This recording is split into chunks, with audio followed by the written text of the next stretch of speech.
Y nunca mejor dicho, con la semana esta de la lucha contra el cambio climático. Y me gustaría preguntaros, ¿visteis el discurso de la activista Greta Thunberg? Esa Sí. tan irado y...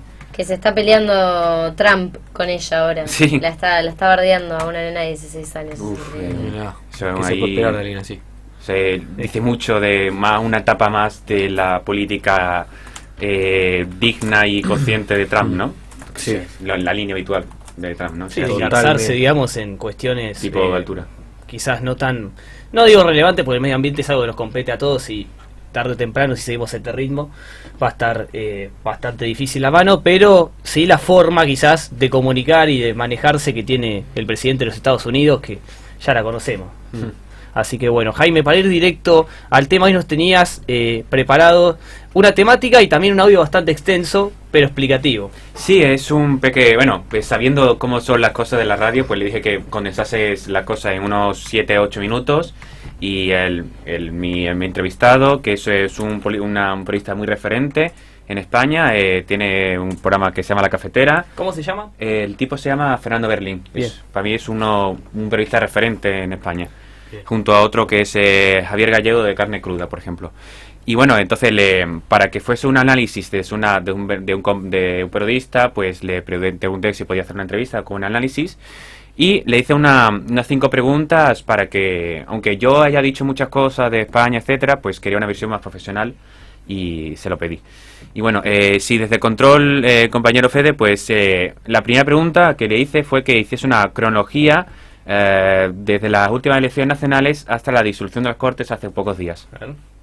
Bueno, la formación de gobierno ha sido toda una historia, una sucesión de desencuentros entre el Partido Socialista y el Partido Podemos, que está a su izquierda desde que se produjeron las elecciones generales del 28 de abril. Sí se vio en aquella noche electoral que una buena parte del electorado socialista exigía un giro hacia la izquierda, en el tradicional espacio de centro que ocupa el Partido Socialista en España. De hecho, en la noche electoral se escuchaba con Rivera no, que es precisamente uno de los representantes de los líderes que están situados en el centro derecha. Ese con Rivera no lo que suponía es un empujón al Partido Socialista para que tratase de negociar con Podemos, que representa como a los indignados en España. Y a partir de aquel calendario, a partir de aquellas elecciones del 28 de abril, se produjeron numerosos encuentros, algunos de ellos para intentar llegar a algún acuerdo. Entonces se calificaban incluso entre el Partido Socialista y Podemos como socios prioritarios. Pero, ¿qué es lo que ocurrió? Que llegaron en medio las elecciones municipales, las elecciones territoriales en España. Y en estas elecciones Podemos perdió una buena parte de su poder territorial. Eso hizo que el Partido Socialista se viese envalentonado, reforzado y pensase que estaba negociando en desigualdad de condiciones, a pesar de que en las elecciones generales, bueno, digamos que Podemos tenía una buena representación. A partir de entonces el escenario cambiaba para Podemos, la pérdida de poder de Podemos hizo que se empezase a enfangar el debate y se perdiese en las definiciones, las composiciones de un hipotético gobierno, la proporcionalidad que debía tener cada uno, y se dejó de hablar de gobierno de coalición para hablar del concepto de gobierno de cooperación. Todas estas negociaciones siguieron en marcha hasta julio. Allí se retomaron con bastante dificultad hasta que finalmente el 25 de julio tuvo lugar una sesión de investidura en la que, como no había acuerdo, Pedro Sánchez no pudo ser investido a presidente. Bueno, como había una segunda opción después del verano, las conversaciones se retomaron a finales de septiembre, pero ha sido imposible el acuerdo entre ambos partidos, entre las izquierdas en España, y finalmente las Cortes han quedado disueltas esta semana y se han convocado elecciones generales para el próximo 10 de noviembre por la incapacidad de los partidos de izquierdas para llegar a acuerdos. Todo el análisis así rápido que pudo hacer. Recordar a nuestro oyente que no una entrevista en directo, puesto que actualmente ahora mismo en España son como las 12:30, 1 de la mañana. Entonces, lo que ha querido decir mi compañero Fernando Berlín, o mi compatriota, como el Partido Socialista, que yo he dicho aquí, si me acordáis, que siempre he dicho que es un partido que no es para nada de izquierda, sino que siempre tiene muchas relaciones con el empresariado, etcétera, y tanto así que ahora en las nuevas elecciones está teniendo que pedir créditos públicos porque no tiene dinero o tiene muchas deudas con muchísimos bancos como para poder encarar solventemente una campaña y lo que contiene una campaña. Bien. Lo que es costoso, ¿no? Y lo que dijeron los votantes y los votantes del Partido Socialista, que no con Rivera, que es el partido de Ciudadanos, que siempre es de derecha, que sí comenté, pero parece ser que no, nunca lo escuchó y nunca quiso escuchar y más bien, incluso para que veas que yo estoy de acuerdo con el Partido Popular y su representante Pablo Casado, que incluso dijo que el PSOE quería humillar a Unidas Podemos, en este caso a Pablo Iglesias, y casi lo consigue. ¿Por qué crees, Jaime, que no se terminó dando ese pacto entre el PSOE y Unidas Podemos? Bueno, pues básicamente porque desde el mundo empresarial en España, la COE, se presionó, no hay literalmente pruebas, pero hay bastantes indicios, comentarios, declaraciones, y el modus operandi del PSOE, que es un aparato así como, se puede decir, como incluso burócrata, que no sé cómo decirte, que no le importa hacer ninguna arma, incluso hacer cloacas del Estado, como cuando comenté, que filtró a la prensa un documento falso que le había dado Podemos con otras palabras y otros términos, por ejemplo. Sí, porque lo que no se termina por ahí de entender, o personalmente no termino de entender, es qué rol ocupa el tema de la investidura, como se dice, o el rey en su rol monárquico, ¿no? En esta decisión de quién es el que preside en su país, por decirlo de alguna forma. Por decirte, mira, ponémonos desde la base. España es una democracia parlamentaria, ¿no? Sí. Con lo cual el rey no tiene una figura determinante. O sea, puede llegar a conversar, pero nunca va a decidir nada de nada. Incluso vamos a aconsejar a modo individual. Sería pero más simbólica. Sí, una persona Bien. simbólica. Sí. Aunque como persona republicana, obviamente ni siquiera me gustaría que tuviese ningún poder, pero bueno. Bien. Básicamente es eso, una especie de nexo de unión, y es el que tiene el poder para decir si disuelven las Cortes para poder convocar nuevas elecciones. Perfecto. Es que sí, es eso de lo que se diferenciamos aquí de Argentina, que se necesita una serie de apoyos para poder ser presidente si no tiene la mayoría absoluta o presidenta. Exacto. Aquí es gana quien gana y adiós, ya no hay más. Sí, salvo que haya una mínima diferencia y se hace un balotaje Claro. y demás. Bien. ¿Qué más? Sí, la segunda pregunta iba desde que el mundo empresarial, si había sido determinante la decisión de Pedro Sánchez, como antes de que fuera secretario general del partido, en una entrevista con el periodista Jordi Évole, comentó que sí hubo presiones personales para que no pactara con Podemos. Entonces Mirá. le repregunté eso y aquí tenemos la respuesta.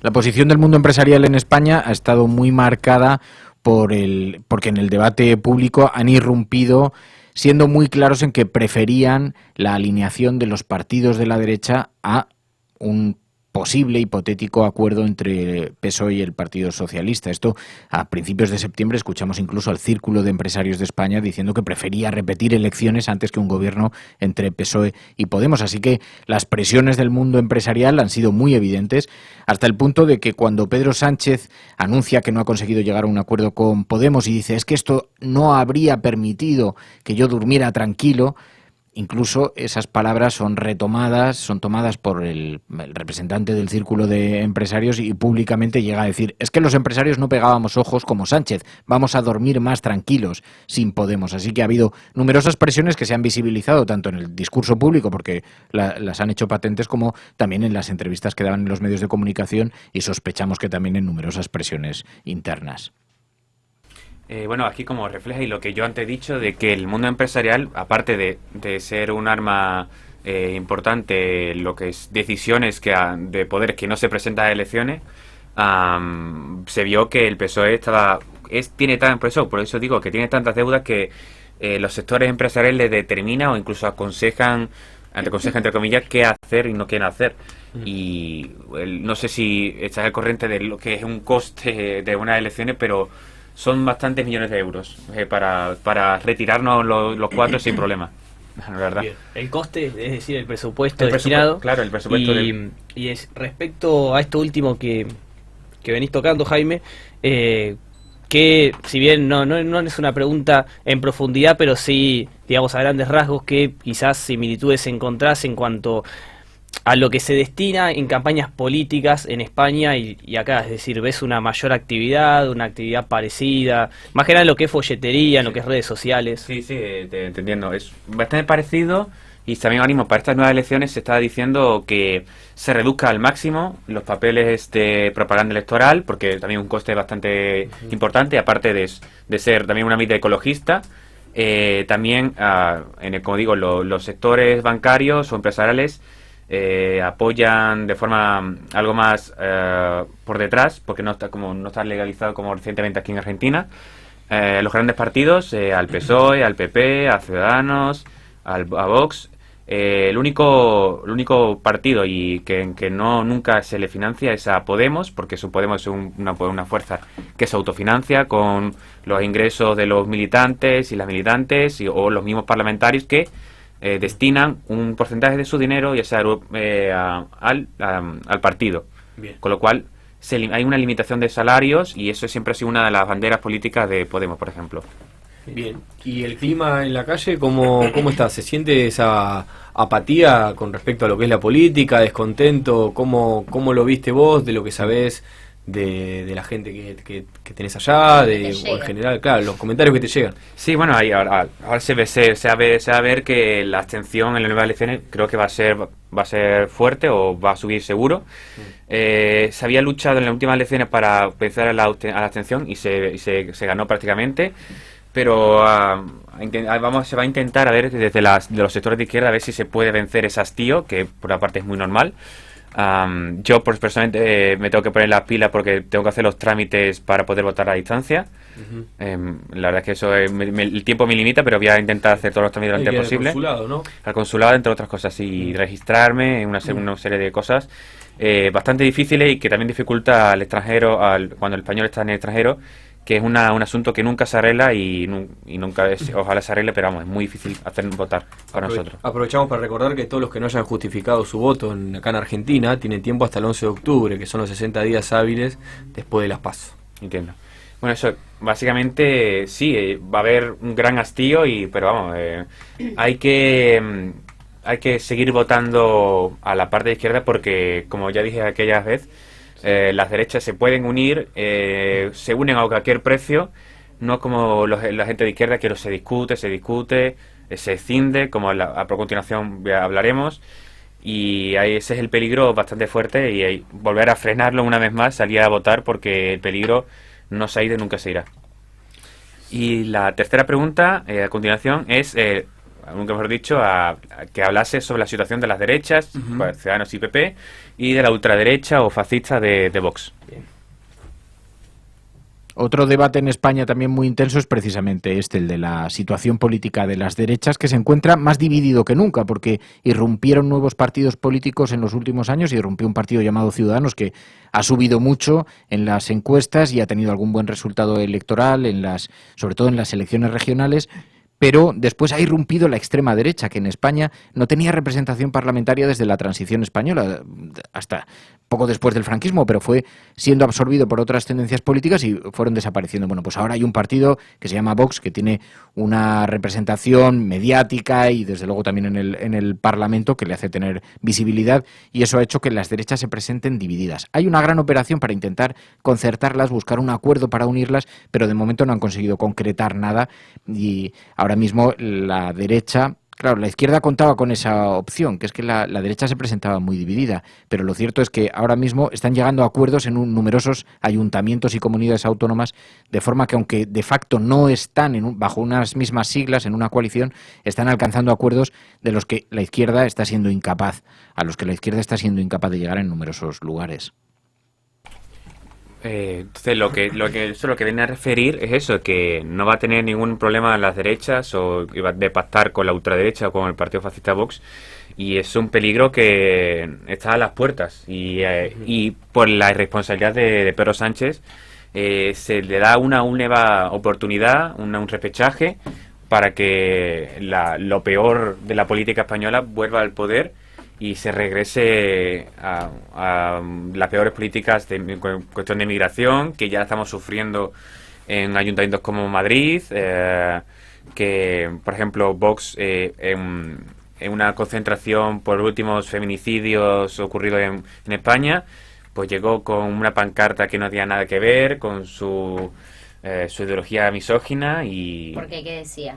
Decía que que la violencia no tiene género, que es una violencia intrafamiliar, cuando los datos nos dicen que el 99,9% de los asesinatos son a mujeres Sí. y que son las que no tienen ninguna discusión porque es año tras año, los datos lo corroboran, que las tasas de muerte por violencia de género o violencia machista son impresionantes, entonces que es ridículo. Sí, qué paradójico, ¿no? Acá en Argentina hoy le acaban de dar 13 años de prisión a una mujer que le cortó el miembro al novio o algo por el amante. al amante, perdón. Y qué rápido que se solucionan estos casos, ¿no? Cuando después el resto feministas tardan bastante tiempo. Es algo para cuestionarse y problematizar también, ¿no? Sí, lógicamente, y además por una cuestión de ya en la cotidianidad con la que se viven estas situaciones de violencia, sea en pareja o en relaciones, más que nada, como bien decís, Nico, la desigualdad en cuanto a la resolución, ¿no? Como en un caso la justicia actúa rápidamente, en el otro tarda años y a veces ni siquiera se termina condenando a los imputados o dando una Sí. condena muy leve. No hay igualdad en ningún caso. Es justo lo que pasaba el otro día. Perdón, Jaime, que te saquemos este pedazo de tu columna. Es lo que pasaba cuando hablamos con Gerardo Romano, que él decía, y en parte tiene su razón, porque la violencia, por ahí, como decías vos, no tiene género, sino que va más allá de todo, pero los datos son alarmantes. Y Los datos son los datos, a ver. Claro, la estadística es la estadística, y es así. Son muchísimos más esos casos.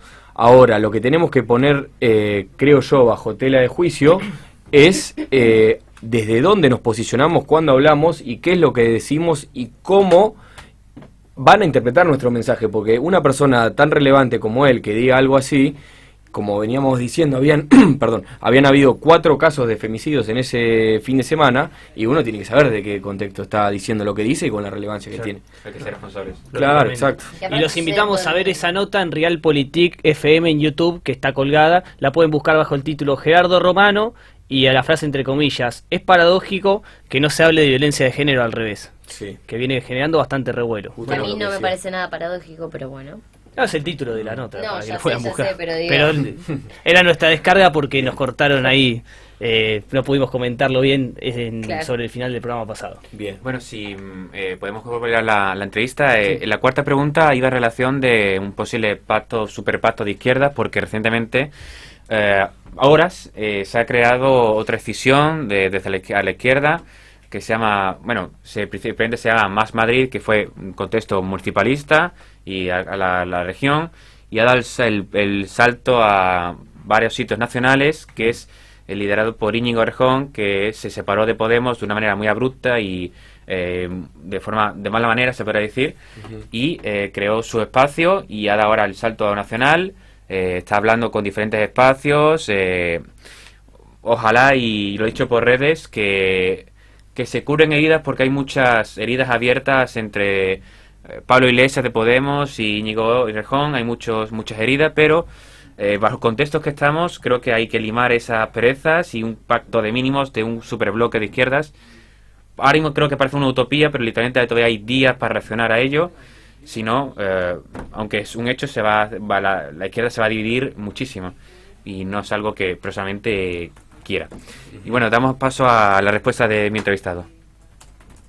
En España se discute mucho sobre si es posible un gran pacto con las izquierdas. Este es un concepto que se repite mucho, pero lo cierto es que todos los intentos que ha habido han sido en lugares, en las elecciones regionales, en las comunidades autónomas o en los ayuntamientos, es decir, en pequeños espacios, porque nunca ha sido posible que las conversaciones para el gobierno central puedan presentarse de forma, o ya bien sea con una coalición o bien apoyados unos partidos de izquierdas con otros, ¿no? Pero eso es un gran reto. Algunos medios internacionales interpretaban que es un problema cultural, que el problema cultural de España radica en observar siempre al rival como un enemigo, no como un posible aliado, y que por eso no hay posibilidad de llegar a acuerdos, aunque esto ocurre en muchos otros países, ¿no? Pero en España se dan muchísimas dificultades para que esto suceda. Bueno, sí, ahí tenemos el análisis del compañero Fernando Berlín, en el que eso es que hablaba como igual que yo, que es una cosa soñada, pero no imposible. Así que a ver qué pasa en los siguientes días, pero la verdad es que ahora mismo la izquierda en España está que arde, sinceramente. Está que arden los asuntos. Y por último, pues eso más bien era una cuestión que también a lo mejor puedo comentar aquí para Frente Izquierda Unida, que por ejemplo en las próximas elecciones espero pensar que Nicolás del Caño, que es una persona muy válida, dé un paso al lado y que la próxima candidata a presidenta sea una mujer por el espacio de Frente de Izquierdas.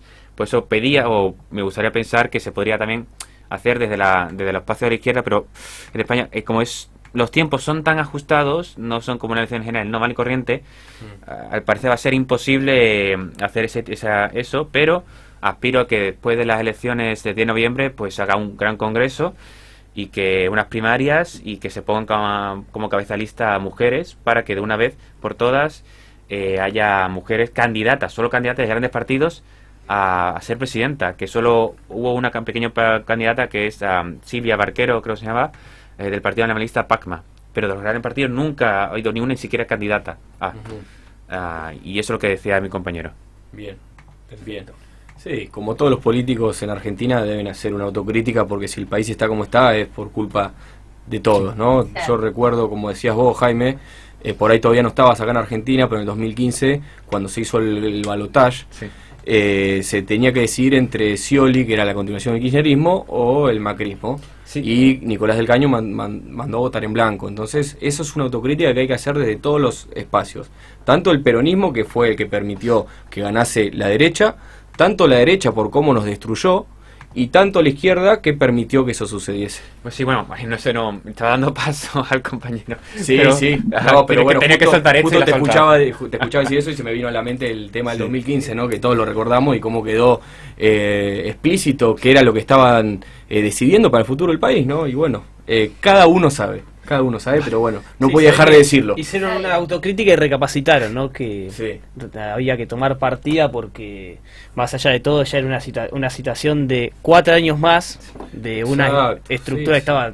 Y está- sabíamos que era neoliberalismo lo que se venía. Siempre Entonces, dijo que queda solo ese último audio y después Sí. ya podemos comentar todo eso. sí, vamos con el otro. El debate, claro, está salpicado por los liderazgos en los partidos políticos. En Podemos también se da ese debate. El liderazgo de Pablo Iglesias en este momento no parece estar en discusión, pero es verdad que a nadie se le escapa que después de las elecciones, pues dependiendo del resultado que tenga Podemos, esto puede ser un elemento que surja dentro del debate y ahí se discutirá, por supuesto, si el referente dentro de una formación política nueva como Podemos tiene que ser un hombre o tiene que ser una mujer. En ese sentido, ha escalado muchos peldaños Irene Montero, ha tenido un paso por la vida parlamentaria que ha sido bastante elogiado dentro de las posiciones de Podemos y tiene una posición de salida, digamos, positiva. Pero, claro, a nadie se le escapa que un hipotético bloque de izquierdas en un tiempo como el que vivimos probablemente tendría muy en consideración que lo liderase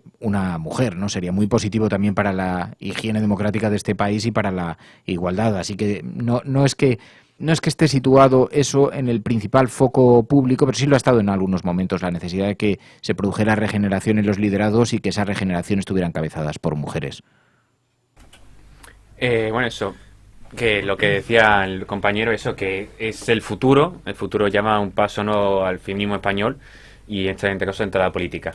Bien. Y ese básicamente es el resumen. Bueno, ya en las próximas fechas, que eso cuando se venga, pues diremos nueva cómo va la situación, pero sobre todo cuando se acerque ya por noviembre, pues ya haré una previa bien dicha del tema. Bien, entonces, ¿qué día de noviembre se vota?